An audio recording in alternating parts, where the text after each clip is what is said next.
Bonjour, bienvenue sur la cuisine de Linoucha. Aujourd'hui, je vous présente une recette de msemen aux amandes. Alors, pour préparer cette recette, j'ai pris de la pâte à msemen. Là, je vais aplatir mes boules de pâte. Je vous invite à vous référer à ma recette de pâte à msemen. J'aplatis ma pâte, comme si j'allais faire des msemen classiques. Une fois ma pâte bien aplatie, je ramène les bords de la sorte, de façon à ce que je forme une enveloppe en 4.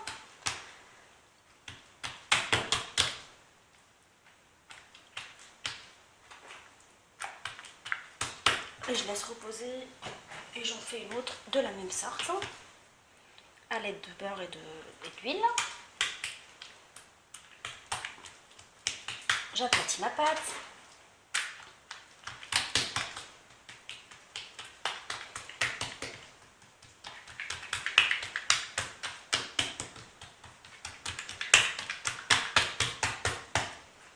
Je ramène le bord de la sorte.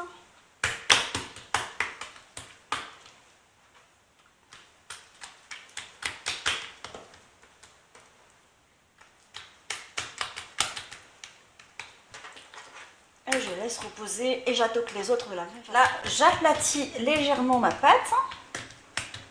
Je mets une petite cuillère de confiture d'abricot que j'étale légèrement sur tous les bords pour donner un petit goût sympa. Je prends la pomme que j'ai laissée, la rondelle de pomme que j'ai laissée macérer dans du jus de citron et du sucre. Je la mets de la sorte et je ramène les bords de cette façon. Et je la pose sur une plaque tapissée de papier cuisson. On attaque avec une deuxième. J'aplatis légèrement mes petits carrés. Je mets une petite cuillère de confiture que je répartis sur toute la surface. Je mets ma rondelle des pommes que j'ai laissé macérer dans du sucre et du citron. Et je ramène les bords de la sorte. Et je la pose sur la plaque. Et je continue de la sorte jusqu'à ce que je finalise.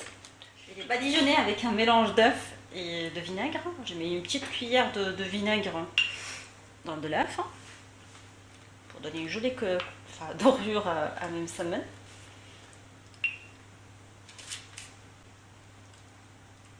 Je mets tout le côté. Pas badigeonner. Je vais parsemer avec un tout petit peu d'amandes concassées toute la surface.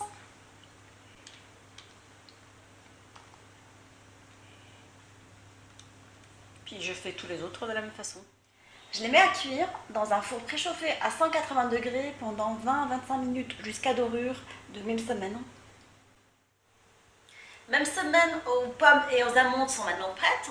Servez-les avec un bon thé à la menthe. Je vous souhaite un bon appétit et je vous dis retrouvez-moi sur la cuisine de Linoucha avec plein de recettes et n'oubliez pas de vous abonner.